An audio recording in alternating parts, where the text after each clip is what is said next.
अस्सलाम वालेकुम my YouTube family, welcome back to my channel Sheen reaction. This is Minoshin Chowdhury. तो आज हम जो वीडियो लेके आए हैं, वीडियो का टाइटल बहुत ज़बरदस्त है कि वो दिन जो है गुजर गए जब इंडिया बांग्लादेश को अपनी कठपुतली समझता था और सोचता था कि जैसे वो चाहेगा वैसे ही बांग्लादेश करेगा। लेकिन अब वो बांग्लादेश वैसा नहीं रहा। वहाँ की गवर्नमेंट जो है वो चेंज हो चुकी और बांग्लादेश ने अब इंडिया को साफ़ तौर पे बता दिया है कि वो इंडिया से डरता नहीं है और इंडिया के अनियन और पोटैटोज लेने से भी मना कर दिया है।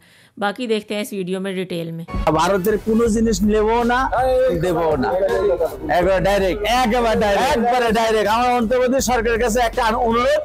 ভারত আমাদের বহু জ্বালাচ্ছে, এরা টিভিতে বসে বসে ডায়লগ মেরে চট্টগ্রাম দখল নিয়ে নিল।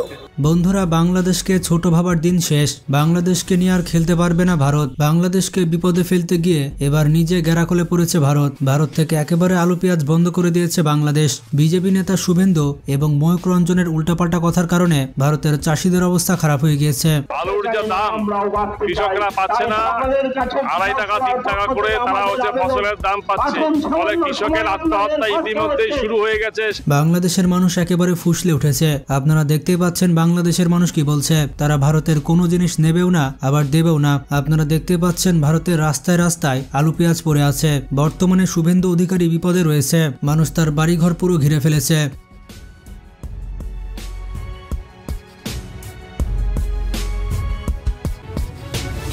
আপনারা হয়তো দেখতে পাচ্ছেন এই শুভেন্দু অধিকারী বাংলাদেশের হেফাজতকে রাজাকারের বাচ্চা বলে গালি দিচ্ছে।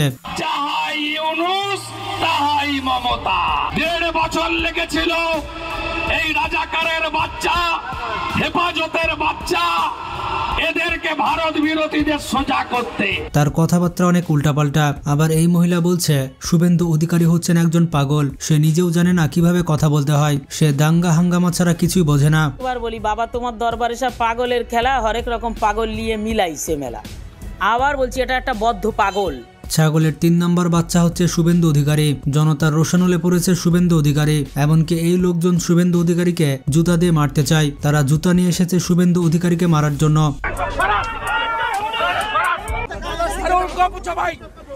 আপনি কি জুতো মেরেছেন? আপনি বিরোধী দল নেতাকে জুতো মারছেন, আপনারা আটকাচ্ছেন, জুতো মারছেন। কি ছবি বাংলার? ভারতের পার্লামেন্টে শুভেন্দু অধিকারী বাংলাদেশকে নিয়ে অনেক উস্কানিমূলক বক্তব্য দেন। তিনি মমতা ব্যানার্জিকে উদ্দেশ্য করে অনেক খারাপ খারাপ কথা বলেন। সে বলে শরীর থাকলে যেমন জ্বর জ্বালা হয় ঠিক তেমনি একটু একটু রেপো হয়। বাচ্চা ছেলেরা একটু একটু দুষ্টামি করবেই। তার এমন খারাপ বক্তব্যের কারণে পুরো পার্লামেন্ট খেপে যায়। এরপর স্পিকার তার বক্তব্যের তীব্র নিন্দা জানায়। শরীর থাকলে যেমন জ্বর জ্বালা হয় তেমনি একটু একটু রেপও হয়।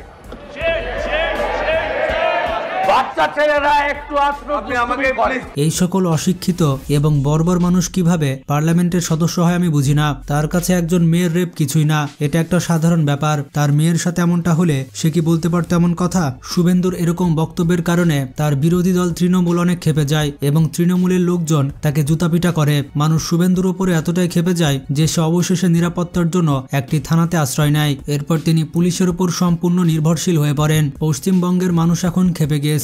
রাস্তায় রাস্তায় মানুষ শুভেন্দুকে দেখতে পারছে না, তাকে সবাই পাগল বলে ডাকছে। তার বাংলাদেশ বিরোধী বক্তব্যের জন্য বাংলাদেশের এখন আর ভারতে যাচ্ছে না। ভারতের সাথে বাংলাদেশের ব্যবসায়িক সম্পর্কের অবনতি ঘটেছে। ভারতের কৃষকরা এখন রাস্তায় নেমেছে তাদের আলু পেঁয়াজের ন্যায্য দাম পাচ্ছে না বলে। সম্প্রতি শুভেন্দু অধিকারী বলেছে বাংলাদেশে তারা কোনো আলু পেঁয়াজ পাঠাবে না, বাংলাদেশের মানুষকে তারা না খেয়ে মারবে।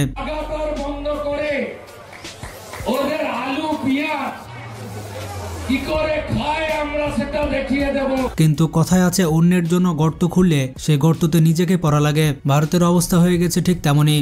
না, এটা তো সুযোগে সদ্ব্যবহার করে। যখন আমাদের প্রয়োজন ছিল তখন আমাদের প্রয়োজন ওরা চাহিদা মিটাতে পারে নাই।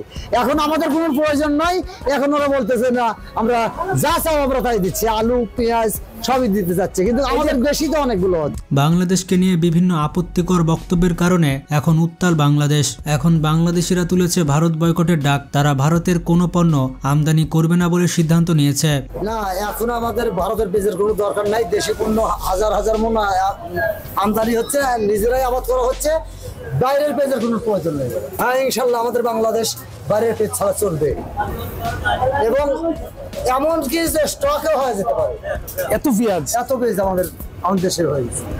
আর এরই মধ্যে রপ্তানির অভাবে ভারতীয় কৃষকেরা তারা যে আলু পেঁয়াজ উৎপাদন করেছে সেগুলোতে পচন ধরতে শুরু করেছে। এমনকি যে আলু পেঁয়াজ ট্রাকে করে বাংলাদেশের সীমান্তে নেওয়া হয়েছে সেই সকল আলু পেঁয়াজ এখন সীমান্তে দাঁড়িয়ে আছে। বাংলাদেশের মানুষ সেই সকল আলু পেঁয়াজ নিচ্ছে না। তবে আপনারা যেমনটা জানেন বাংলাদেশের কৃষকেরা নতুন পেঁয়াজ চাষ করছে। বাংলাদেশের কৃষকেরা এখন ভারতের পেঁয়াজ বয়কট করেছে। এখন শুরু হয়েছে আসল খেলা। সাদা আলু এখন আজকে 36 টাকা এবং ক্যারেজ আলু আজকে 52 টাকা বিক্রি হচ্ছে।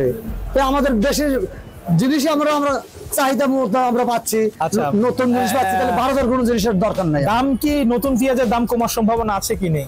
সামনে এটা এখন অবশ্যই তো দাম কমবে, কেননা যে এখন আছে 2200-2300 টাকা, আরো কমে আসবে আর কি।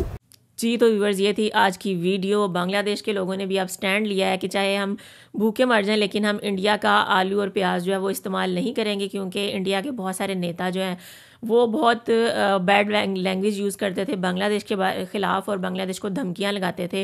इसलिए अब बांग्लादेश ने भी इंडिया को जो है वो करारा जवाब दिया और इंडिया के आलू और प्याज लेने से साफ मना कर दिया। बांग्लादेश अपना प्याज खुद भी उगा रहा है और मील वाइल जो है वो दूसरे कंट्री से भी प्याज और आलू जो है वो ले रहा है। और इंडिया की बात करें तो इंडिया का जो प्याज है और आलू है वो सड़कों पर रुल रहा है। उनके जो ताजर हैं वो परेशान हैं क्योंकि अब उनसे आलू और प्याज लेने वाला कोई नहीं बचा। जी तो बांग्लादेश के लोगों ने ये फ़ैसला कर लिया कि वो किसी सूरत भारत का प्याज और आलू नहीं खाएंगे और वो अपने मुल्क के अंदर आलू और प्याज उगाएंगे। और जब तक उन्हें ज़रूरत है वो दूसरे मुल्कों से ईरान, पाकिस्तान, चाइना उनसे आलू प्याज ख़रीदेंगे, लेकिन वो इंडिया को बहुत नुकसान पहुँचाएँगे और किसी सूरत इंडिया का प्याज और आलू नहीं ख़रीदेंगे। और वीडियो में भी उन्होंने दिखाया कि किस तरह वेस्ट बंगाल के सियासतदान बांग्लादेश के ख़िलाफ़ ज़हर उगल रहे थे और वेस्ट बंगाल का मीडिया जो है वो भी बांग्लादेश पे हमले करने की बातें करता है, बांग्लादेश के अंदर फ़ौज को उतारने की बातें करता है।